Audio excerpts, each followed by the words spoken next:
कारं बिंदु संयुक्तं नित्यं ध्याति योगिनः कामदं मोक्षदं चैव ओंकाराय नमो नमः।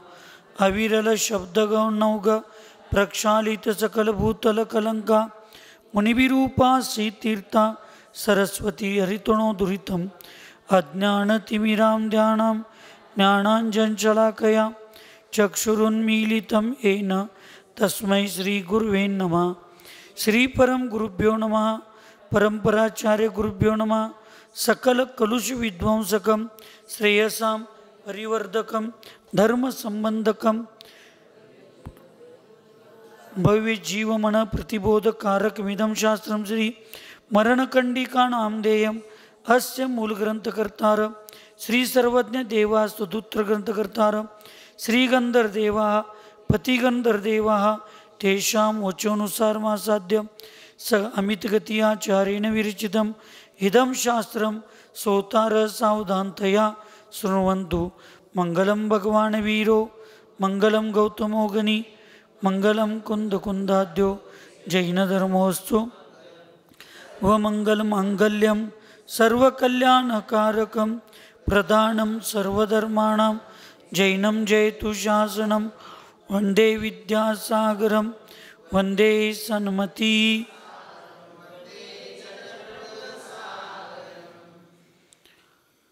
सिद्धाननत्वार्धादिश्च चतुर्धाराधनाफलं क्रमेणाहं ध्रुवं वश्ये स्वस्वरूपोपलब्धये।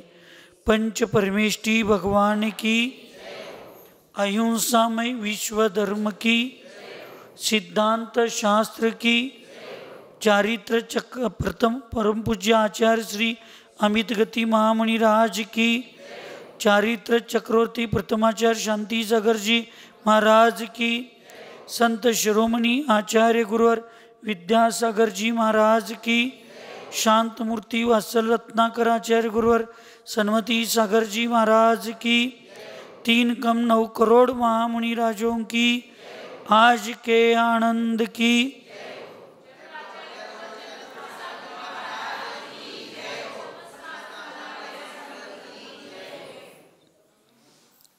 आचार्य भगवंत अमित गती महामुनिराज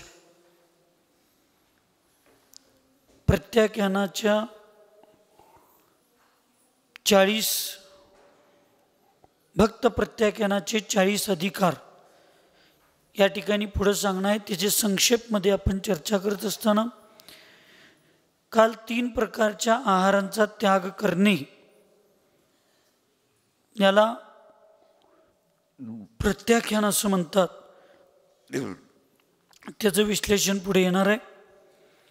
आज क्षामन म्हणजेच आराधक का आचार्य ओम संघ से क्षमा मागणं।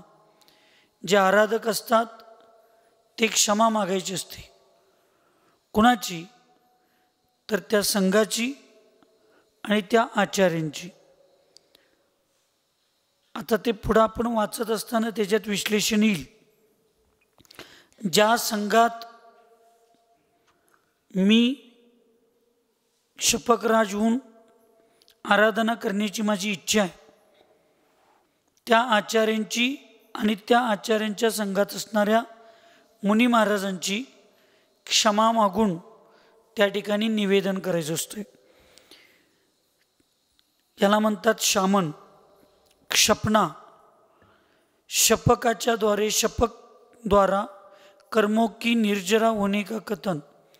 ज्यावेळी ती क्षमा याचना मागत असतो आणि गुरूंच्या आदेश आणि उपदेशाप्रमाणे, सूचनेप्रमाणे तो आपले प्रतिक्रमण, प्रत्याख्यान, आलोचना करून तो जी साधना गुरु देतात त्या साधनेचं उत्साहपूर्वक ज्यावेळी तो पालन करायला चालू करतो त्यावेळी त्याच्या परिणामांच्या विशुद्धीमुळं कशी कर्माची निर्जरा असंख्यात गुणी प्रमाणात होते त्याचं विश्लेषण ह्या अधिकारामध्ये सांगितलेलं आहे। अनुशिष्टी, निर्यापकाचार्य का क्षपक को उपदेश देना। निर्यापकाचार्य जे असतात ते शपकाला उपदेश देतात। शपकाला उपदेश साधनेचा उपदेश देतात, आलोचनाचा उपदेश देतात, प्रतिक्रमण करण्याचा उपदेश देतात, प्रत्याख्यानाचा उपदेश देतात आणि परिणामाची विशुद्धता कशी असायला पाहिजे याचं सुंदर विश्लेषण त्यांनी त्या ठिकाणी करतात. आणि त्याचं फळ काय आहे ते पुढं दुसऱ्या अधिकारात आता सांगणार आहेत. त्याच्यानंतर सारणा, दुःख से पीडित होकर बेहोश हुए आराधक को सचेत करना. दुःखाने पीडित झालेल्या जीवांना, म्हणजे तो आराधक असतो. बेहोश म्हणजे दोन प्रकारे घ्यायचं. एक शारीरिक दुःखाच्या अपेक्षेनं तो अचेत झालेला आहे, म्हणजे बेशुद्ध असंच म्हणा, किंवा एक मानसिक धर्माच्या प्रवृत्तीतून तो बाजूला गेलेला आहे. दोन्ही प्रकारे घ्यायचं. अशा जीवाला सचेत करण्याचं काम, आराधकाला सचेत करण्याची जी भूमिका असते त्याला सारणा म्हणतात. कवच, जैसे कवच में सैकड़ों बाणों से होने वाले प्रहार को रोकने का सामर्थ्य है, वैसे ही निर्यापकाचार्य जो धर्मोपदेश देते हैं वह आराधक को दुखों से बचाता है, अतः उसे कवच कहते. निर्यापकाचार्य ज्या पद्धतीनं कवच, मग ढाल घ्या किंवा अंगावर घातलेली चिलखत जी असते ती शत्रूच्या शेकडो बाणांच्या पासून त्याचं काय करते, सुरक्षा करते. तसं निर्यापकाचार्यांच्या उपदेशामुळं, धर्माच्या उपदेशामुळं तो दुःखांच्या पासून सुरक्षित राहत असतो. याचं विश्लेषण जे अधिकारात केलं त्याला कवच अधिकार असं म्हणतात.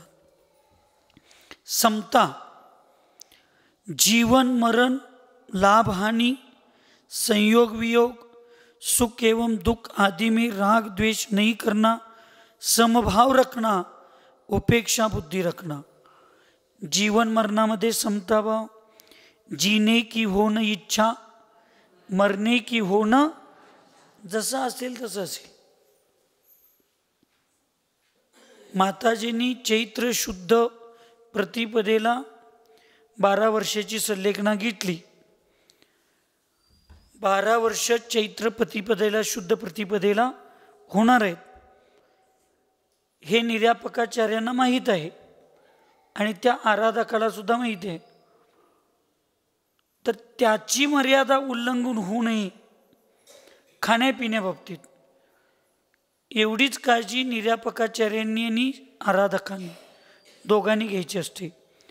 त्याच्यापेक्षा मी जी साधना मला निर्यापकाचार्य द्यायला लागलेत त्या साधनेप्रमाणे माझं जानेवारीत होईल काय डिसेंबरमध्ये होईल काय फेब्रुवारीमध्ये होईल याचा विचार आराधकाने करायचा नाही. मी किती दिवस जगणार आहे आणि केव्हा मरणार आहे याचा विचार करायचा नाही. एकदा पट्ट करणं मोकळं होऊ दे असं पण कधी विचार करायचं नाहीतर मग जगणं आणि मरणं यातला समताभाव राहत नाही. ह्याचं अत्यंत सुंदर विश्लेषण पुढं समताभाव, समताच्या अधिकारामध्ये अध्यायामध्ये तिने सांगितले. लाभ हानी, मी जी समाधी करायला लागलोय ह्याच्यात माझा लाभ काय होणार आहे, हानी काय होणार आहे, मला कितवं स्वर्ग मिळणार आहे, मला कितवं काय याचं कुठलंही नाही. किंवा समाधी करत असताना मला आहार चांगला मिळाला आहे नाही मिळाला, मला चांगली व्यवस्था व्हायला लागले, माझी चांगली व्यवस्था होत नाही, ह्या कुठल्याही लाभ कुठली असू दे ह्याचा वर्तमानमधल्या लाभहानीचा आणि भविष्यातल्या लाभहानीचं काळजी करायचं नाही. याच्यामध्ये समताभाव. संयोग वियोग, कोण या लागलंय, कोण चाललंय, कुणाचा संपर्क, सुखाचा संपर्क, दुःखाचा संपर्क, सुख देणाऱ्या व्यक्तींचा संपर्क, दुःख देणाऱ्या व्यक्तींचा संपर्क, कुणाचा वियोग झाला कुणाचा संयोग झाला याचा कुठलाही विचार न करता त्याच्यामध्ये समताभाव ठेवायचं. सुख एवं दुःख आदि में राग द्वेष नाही करना. सुख आणि दुःखामध्ये राग द्वेष करायचा नाही. समभाव रखना, समताभाव ठेवणे, उपेक्षा बुद्धी रखना. सुखाची पण उपेक्षा ठेवायची आणि दुःखाची सुद्धा उपेक्षा ठेवायची. आणि हेच चांगलं असते, लक्षात ठेवा. आज भावना कोणती आहे? बहुश्रुत भक्ती भावना. आचार्यांच्या आदेशानं संघातले जे ज्येष्ठ आणि श्रेष्ठ मुनी महाराज असतात ते चतुर्विध संघाला धर्मोपदेश किंवा धर्म शिकवण्याचं संघाला आणि समाजाला कार्य करतात. अशा मुनी महाराजांना उपाध्याय परमेष्ठी म्हणतात. ते 11 अंग आणि 14 पूर्व द्वादशांगाचे धारक असतात. पण पंचम कालामध्ये जे उपस्थित अवेलेबल तत् कालामध्ये त्या काळामध्ये जे ग्रंथ आहेत त्या ग्रंथांचे ज्ञाते त्या काळातील उपाध्याय असतात, असं दौलाजी महान ग्रंथामध्ये आचार्य भगवंतांनी सांगितलंय. त्यामुळं असे उपाध्याय परमेष्ठी आपल्याला ज्यावेळी धर्मोपदेश देतात त्यावेळेलाच आपल्या जीवनात धर्माची भावना उत्पन्न होते. म्हणून ते महान उपकारक आहेत, म्हणून त्यांची पूजा करायची असते. म्हणून मी काल सांगितलो, आपण सगळे पूजक आहोत, अजून पूज्य नाही. केवळ ज्ञान जोपर्यंत होत नाही तोपर्यंत साक्षात आपण पूज्य. तुमच्यापेक्षा मी शान आहे. वासरात लंगडी गई शाने असंच म्हणतात ना. तसं तुमच्यापेक्षा मी चांगला आहे, पण केवळ ज्ञानाच्या अपेक्षेनं मी अज्ञानीच आहे. म्हणून उपाध्याय परमेष्ठी आपल्याला ज्ञान देतात. आणि आज धर्म कोणता आहे? उत्तम त्याग धर्म. फार चांगल्या गोष्टीचा त्याग करता नाही आला तर राहू दे, पण ह्या काळात किमान एक सगळ्या चांगल्या ठिकाणी चांगल्या वेळेला चांगलं करण्यासाठी ज्यावेळी आपण बसतोय त्यावेळी तरी आज किमान सगळ्यांनी एक नियम घ्या. एक वस्तूचा त्याग करायचा, मोबाईल. किमान मंदिराच्या आत भगवंतांची पूजा, गुरूंचा स्वाध्याय, दशलक्षण, षोडशकरण, हे आज मी बघतोय प्रायः असंयमी लोक केलं तर काय वाटत नाही अक्षय भैया, ते असंयमीच असतात. पण आज संयमी लोक, काही साधूंना मी क्षुल्लक आहे म्हणून मोबाईल घ्यायची परवानगी आहे असं वाटतंय. बरं, आमचा त्याला पण काही विरोध नाही, पण स्टेजवर, धर्माच्या स्टेजवर हजारो लोकांच्या पुढे सुद्धा त्यांचं काम चालूच असते. प्रतिमाधारी लोक, ब्रह्मचारी भैया, ब्रह्मचारिणी दीदी, हे सगळी लोक व्रती, ज्या लोकांच्याकडे आपला आदर्श म्हणून लोक आपल्याकडं बघा लागलेत. महाराजांचं प्रवचन चालू असते, स्वाध्याय चालू असते, ह्यानी आपल्या आपल्या ठिकाणी कोपऱ्यात बसून आपलं ते मोबाईलचं काम चालूच असते. एक जण प्रवचन स्वाध्याय चालू असते, खोलीत बसलेले असतात, मंदिरात इकडं तिकडं बसून आपापल्या खोलीत बसून मोबाईल. एवढी व्यवस्था वाईट झालेली आहे. आज धर्माच्या ठिकाणी सुद्धा ह्या गोष्टी तुम्हाला जीवन जगण्यासाठी ते आवश्यक बाब बनलेली आहे असं तुमचा समज आहे. त्याच्यात माझा काही विरोध असायचं काम नाही. पण किमान धर्माच्या ठिकाणी स्वाध्यायाच्या वेळेला सुद्धा जर आम्ही हेच करत बसलो, पूजेच्या वेळेला सुद्धा हेच करत बसलो, गुरूंच्या उपदेशाच्या वेळेला सुद्धा आम्ही जर हे करत बसलो, तर आम्ही सम्यक दृष्टी कसे, आम्ही व्रती कसं, आम्ही अनुव्रती कसं, आम्ही ब्रह्मचारी कसं, आम्ही ब्रह्मचारिणी दीदी कसं, कोणत्या गोष्टीत, किंवा आम्ही साधू लोक सुद्धा, आम्ही साधू लोक कसं म्हणायचं स्वतःला. त्यामुळं फार काय तुमच्या आयुष्यातलं त्याग नाही करता आलं तर राहू दे. किमान धार्मिक स्थानावर साधू संतांच्या प्रवचन, साधू संतांच्या खोलीत उपदेश, दर्शन घ्यायला गेलोय, भगवंतांची पूजा अर्चा चालू आहे, त्यावेळेला तरी या गोष्टींचा त्याग केला तरीसुद्धा तुम्ही या पंचम काळात लई मोठा त्याग केला त्याचं सुद्धा तुम्हाला पुण्य लई लागेल. पापापासून तुम्ही आता एकदा हे शूटिंग 2-2, 3-3 कॅमेरे चालू असतात. एकदा महाराजांचे चालू असते, त्याच्यात एक कॅमेरा महाराजांच्याकडे असतोय, दुसरे कॅमेरे फिरत असतात. एवढी पण सुद्धा त्या लोकांना नसते. आणि किती तर दिसतात असं ब्रह्मचारी, दीदी, भैया, प्रतिमाधारी, ज्ञानी, विद्वान, शास्त्री लोक. ह्यांचं प्रवचन चालू असते तेव्हा जग ऐकायला पाहिजे, पण दुसऱ्यांचं चालू असते तेव्हा यांनी जगात बसलेले असतात. म्हणून आज उत्तम त्याग धर्म आहे. लई चांगल्या गोष्टींचा त्याग करून साधू होता नाही आलं तर राहू दे, कारण किमान चुकीच्या गोष्टींचा तरी त्याग झाला पाहिजे.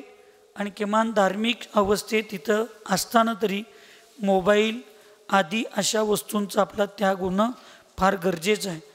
नसेल इथं जर आमचा समताभाव नसेल, आता हे साधूंच्यासाठी जरी असलं, समाधी घेणाऱ्यांच्यासाठी जरी असलं, तर आपण देवापुढं बसलोय, धर्मापुढं बसलोय, गुरूंच्या पुढं बसलोय, तर आपण धार्मिक म्हणूनच बसलोय, व्रती अनुरती म्हणूनच बसलोय.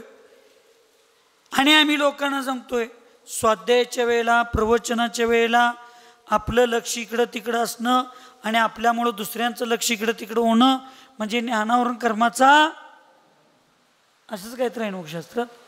कसं आहे भैयाजी? असंच आहे ना, ज्ञानावरून कर्माचा बंद होतो. हे आम्ही जगाला सांगत असताना आम्हीच अशा वेळेला जर महाराजांच्या प्रवचन स्वाध्याय कोण करतात त्याला महत्त्व नाही, लक्षात ठेवा. जिनवानी जिनवानी आहे, जिनवानी जिनवाणी आहे. नमोकार महामंत्र, नमोकार महामंत्र आहे. ती सरळ सागर महाराजांच्या मुखातून या लागली, काय वीरसागर महाराजांच्या मुखातून या लागली, काय चंद्रपूर सागर महाराजांच्या मुखातून या लागले, काय माताजींच्या मुखातून आलं, ह्याला महत्त्व नाही.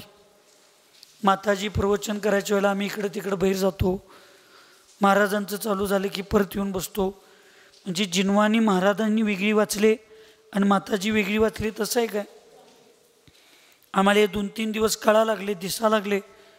आरती झाली की तुम्ही सगळीजण निघून जातायचा, निम्म्याला जास्त लोक. ते व्याख्यान करणाऱ्या लोकांचं व्याख्यानच ऐकायला तुम्ही बसत नाही सा. ती जिनवानीच आहे.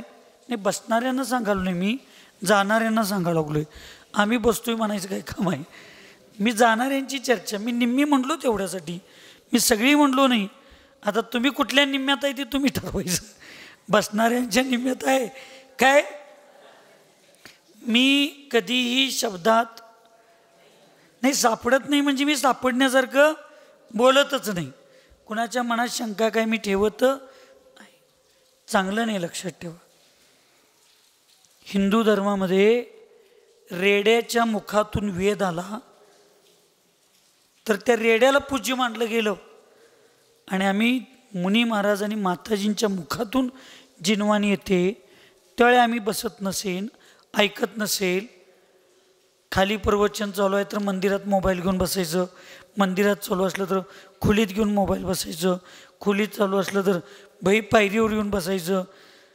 तिथंपर्यंत पण आवाज महाराजांचा येत असला तर 4 पोरीसनी, बायकासनी, 4 पोरासनी, माणसासनी घेऊन गप्पा मारत बसायचं. हे धार्मिक लोकांना, व्रती लोकांना कधीही शोभनीय नाही. याच्यामुळं पापकर्माचा बंद होतो. पूर्वी केलेलं पाप आत्ता उदयाला यायला लागले आणि परत आता पाप करायला लागलो तर ते भविष्यात उदयाला येणार. म्हणून हे साधूंच्यासाठी जरी असलं, सल्लेखना घेणाऱ्यांच्यासाठी जरी असलं तर तुमच्या सगळ्यांच्या मनात आहे की नाही सांगा? सल्लेखना घेऊन मरण व्हावं. कुणाकुणाला वाटतंय असं थडपडून मरावं? कुणाकुणाला वाटतंय सांगा? मग हात का वर केलता? हा, मी शब्द फिरवलोच नाही. बर, कुणाकुणाला वाटते समाधी होऊन समाधीपूर्वक मरण साधावं? सगळ्यांना वाटतंय. मग समाधी घेतल्यावरच ते वाचायचं असते? समाधी तुम्हाला सांगून येणार आहे. सुरुवात आचार्याने केल्या. अविचार आणि सविचार भक्त प्रत्याख्यान मरण. अविचार भक्त प्रत्याख्यान मरण अचानक स्वीकारावं लागेल. त्यावेळी काय करणार तुम्ही? आपल्या ज्ञान नसेल तर आत्ता आपण समजावून घेऊन आपण जीवन जगलं पाहिजे. म्हणून आत्तापासून थोड्या या गोष्टींचा आम्ही त्याग करत बसलो तरच पुढं आपल्याला चांगल्या गोष्टी, आपल्याला चांगलं साधन होणार आहे असं आचार्य सांगतात. ध्यान, धर्मध्यान आधी का सविस्तर वर्णन. धर्मध्यान कशाला म्हणतात, त्याचे भेद किती, कुठल्या भेदाला काय म्हणायचं याचं सविस्तर वर्णन त्याच्यामध्ये आहे. लेशा, लेशा के लक्षण आदि एवं किस लेशा में मरण होने पर आराधक किस गति में जाता है आदि का वर्णन. 6 लेशा आहेत, कृष्ण, नील, कापोत, पीत, पद्म, शुक्ल. त्या 6 लेशांचं लक्षण काय, मग कुठल्या लेशामध्ये मरण झालं तर तो जीव कुठं जाऊन जन्म घेतो, त्याचं भविष्य काय असतं याचं वर्णन या अधिकारात सांगितलं. फल, आराधनानुसार साध्य की सिद्धी. आराधनानुसार म्हणजे आम्ही किती चांगल्या पद्धतीनं अंतरंग आणि बहिरंग दोन्ही प्रकारची आराधना केलोय त्याच्यावर त्याची सिद्धी कशी होणार आहे, त्याचं फळ काय मिळणार आहे ते याच्यामध्ये सांगितलेलं आहे. आणि शेवटचा अधिकार, आराधक के शरीर का त्याग. समाधि के बाद आराधक के शरीर का त्याग एवं संघ का कर्तव्य. मग त्या आराधक त्याचं मृत्यू झाल्यानंतर त्याच्या शरीराचा त्याग कसा करायचा, त्यानं शरीराचा त्याग कसा करायचा आणि त्यानं त्याग केलेल्या शरीराचं कशा पद्धतीनं अंतिम संस्कार आदी या सगळ्या गोष्टी करायच्या याचं सुंदर विश्लेषण. आणि त्याच्यानंतर संघाचं, समाजाचं कर्तव्य काय याचं सुंदर विश्लेषण त्या शेवटच्या 40व्या अधिकारामध्ये सांगितलेलं आहे. ते आम्ही समजावून उद्यापासून एक अधिकार आहेत जे सांगण्यासारखं आहे सामुदायिक, त्याचंच तेवढे इथं कथन होईल. ज्या काही गोष्टी सांगण्यासारख्या नसतात त्या गोष्टींचं कथन तुमच्या श्रावकांच्या पुढं किंवा आर्यिकांच्या पुढं होणार नाही. त्याचं कथन आर्यिकांनी त्यांच्या पद्धतीनं स्वाध्याय करायचं आहे.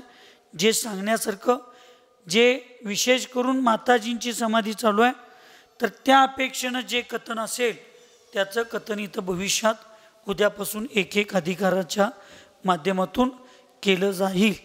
म्हणून त्याग आणि दान, आजचा धर्म त्याग आहे.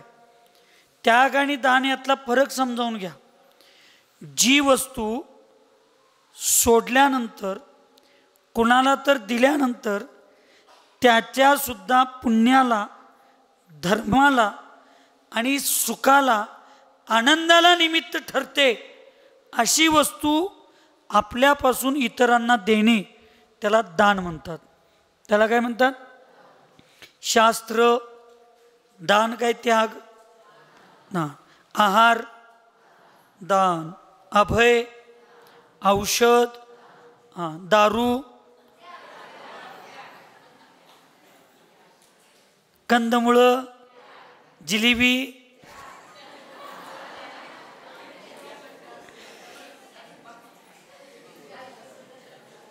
शुद्ध असेल तर काय अडचण. जनरली खायचं. म्हणजे जी वस्तू माझ्यासाठी पण हानिकारक आहे, पापबंधाला निमित्त आहे आणि ती इतरांच्या सुद्धा पापाला निमित्त आहे, त्याला तशा वस्तूंचा, गुणांचा, दुर्गुणांचा त्याग करणं, सोडणं त्याला त्याग म्हणतात. आणि दान, जी वस्तू माझ्यासाठी पण फायद्याची आहे आणि ती कुणाला तर दिलो तर ती वस्तू त्याच्या उपयोगाला तर पडणार आहे, पण त्याला दिल्यामुळं मला सातिशय पुण्याचा बंध होणार आहे, त्याला म्हणायचं दान. मग ते कुठं कुठं करायचं असते? तुमच्या गावामध्ये, तुमच्या ग्रुपमध्ये, महिला मंडळमध्ये, पुरुषांच्यामध्ये एखादी महिला धार्मिक आहे, एखादा पुरुष चांगला आहे, धार्मिक आहे, सगळं आहे, पण त्याची परिस्थिती नाही, तर अशा लोकांना तुम्ही वास्तविक द्रव्य देऊन तुम्ही पण दशलक्षणला बसा, षोडशकारणला बसा, विधानाला बसा, असं द्यायला पाहिजे. त्यांना पांढरी साडी, मी इथं यायच्या अगोदर तुमच्या गावात फतवाच निघाला, हे सगळ्यांनी हातकर्ग्याची साडी पाहिजे म्हणून महाराजांनी सांगितल्यात. हातकर्ग्याच्या साडीशिवाय आहार घेणार नाहीत, हातकर्ग्याच्या साडीशिवाय दशलक्षणला बसू नये असं महाराजांनी सांगितल्यात. मी सांगतो, मी कधी असं सांगत, ज्यांची शक्ती आहे त्यांनी हात कर, माहीत आहे की मला सगळं माहिती आहे.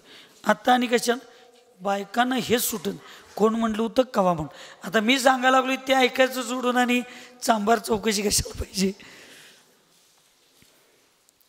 म्हणलं होतं की नाही, तुमच्या मनाला माहिती आहे तशी चर्चा झालती की नाही. पण लक्षात ठेवा, तुमची शक्ती असेल तर ते करा. माझा नियम फक्त पांढऱ्या साडीचा, पांढऱ्या कलरचा आहे. ते तुमच्या घरातल्या सासऱ्याचं धोतरसुद्धा तुम्ही निसून आला तरी त्याच्याशी माझा काही संबंध नाही. मी असल्या फालतू गोष्टीत पडत नाही. मला फक्त पांढरा कलर पाहिजे आणि त्या स्त्रीची लज्जा परिपूर्ण मर्यादित झाकलेली असली पाहिजे.